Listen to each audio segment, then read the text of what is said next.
All right, I wasn't able to get my entire team together for the meeting, but I got a couple lead math teachers with me. I got Ms. Whitehurst and Ms. Davis, and appreciate y'all helping me out today. Today we're gonna look at the Algebra 1 10th grade data. We're gonna figure out which standards we're gonna target in our lesson plan, and our goal is to look at multiple data sources. We're gonna set some clear goals and focus on strategies that are gonna help our Tier 3 students, okay? So Ms. Whitehurst, you pulled a lot of data for us. What data sources do we already have that can give us some insight into our student performance? So I used this year's Mastery Prep beginning of the year test for the 10th graders, along with their Mastery Prep and Momentum data from last year. Kind of averaged it up, and also looked at low math scores and to see if there was any correlation to low reading scores, and there is. So our kids who are scoring low in math are also scoring low in reading. We kind of expected that. The ones that struggle with reading struggle with problem solving. That's not a huge surprise there. Right. Were we able to look through the list of ELLs Ms. Rouse has as well and kind of target those kids? I know that's one of your subgroups that you, whenever you have Yeah, your so they spreadsheets. are separated, our ELL kids, so we can go through that data and see. I have not already kind of gone through it, but we can Yeah, and look this at those kids. this right here, this is our math objectives that had high literacy demands. Right. So like the ones that were, oh, you have that sheet.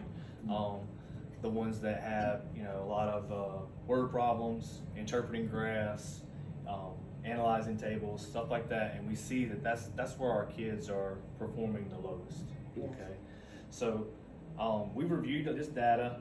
We have good data from last year. We had the beginning of the year momentum and mastery prep from Yeah. this year, and I just felt like that data was a lot more reliable because we know that we oversee the kids during that. We know that when they do the math test, they had a calculator, that they weren't, you know, poorly watched as they might have been if they did it in middle school. We were responsible for that, so I felt like we could really take ownership of that data and feel like it is the most reliable data that we had. Is just looking at what you've seen so far, is there anything that really jumps out about a student weakness, Ms. Davis? Yeah, I think the systems of equations is a real weak spot for them. It is very literacy heavy, and especially on word problems and things where they have to interpret graphs and tables and all of these things. Yeah, I mean, all of those literacy heavy ones, but I mean, from teaching Algebra 1 myself, I would say, you've taught it, Yeah. systems is something, I mean, it's just, it's a weakness. It's something they're always coming in our room and asking Right. us for help, and that is a big struggle, and it shows in the data. What else we have here? I guess as far as with us knowing that's a weak spot, and if I was wanting to think of any ways we could integrate technology to maybe support that. Do y'all use Desmo so the kids could see it visually where the graphs cross? Is that something that y'all? Yeah. I think that's always a good thing that helps them. Maybe even if we did some of those Schoology or formative assessments where they can get automatic feedback, where they don't have to ask questions, because a lot of those kids that struggle with reading, they also don't want to ask questions, or they're Right. quiet and shy. Another thing that I wanted to try to incorporate would be the Canva, how they can collaborate and they can all get on one Canva. And if we did some literacy activities where they're all kind of writing, even if for some of them, if you provided the sentence starters like we looked at for this one of the strategies, I think that would help them as well. Is there anything else that y'all thought about technology-wise that we could incorporate? Pretty good with that? Yeah. That's good. I know you use your document camera a lot. I guess that we could consider that, but yeah, I think that's pretty good. I don't think we need to try to do anything too crazy or try to do anything too new. We just want to make sure that we're targeting these kids with specific strategies, and that's our goal. You know, we want to improve on the proficiency of solving systems of equations with at least 15% on our next benchmark. And not only do we want to help them do well on the math, but if we improve their ability to explain solutions and use math vocabulary, in the past, that's just a problem solving skill. If they can read and understand a problem, then that's not just gonna help them in systems, that's gonna help them in geometry, that's gonna help them in all their different objectives. And so that we can agree the math standard, since that's kind of what we're on pacing wise with solving systems. I went ahead and I picked out the standards for literacy.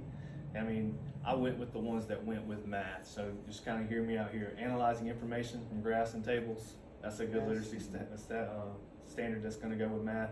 Using domain-specific vocabulary, writing clear explanations, participating in discussions, presenting digital projects. I think that's just a strong fit.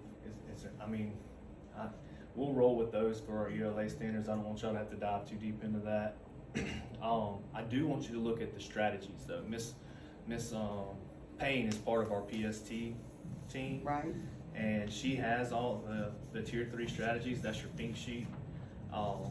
She emailed those. I got Miss Morgan to make sure that she picked out some literacy ones as well. And I think this is a good list of things that we can include in a math classroom that would still support literacy. If you just kind of look through that list, is there anything that y'all are already doing in your class that you see that jumps out? Yeah, I do the chunking and guided notes a lot. We use graphic organizers. I just think it helps them organize their thoughts better. I love saying organized thoughts instead of show your work. I love saying that.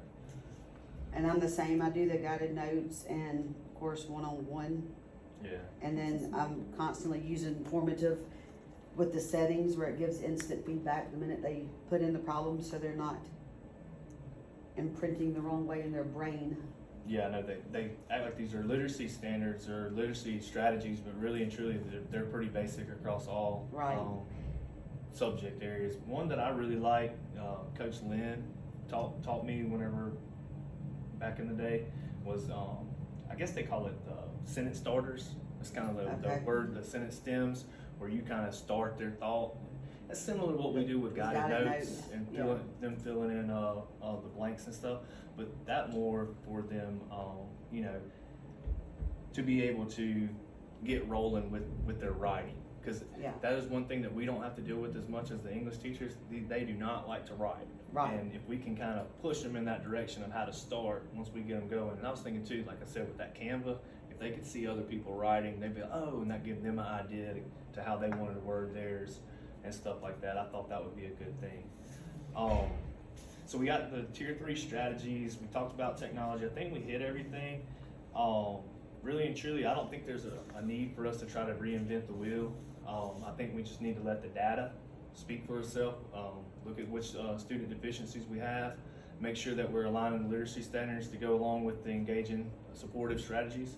And then if we embed technology and we build a good plan, I mean, that's what quality instruction is, right? I mean, I think we checked all the boxes there and we should see growth. So hopefully we'll see that. And I appreciate y'all helping me out and looking through this together.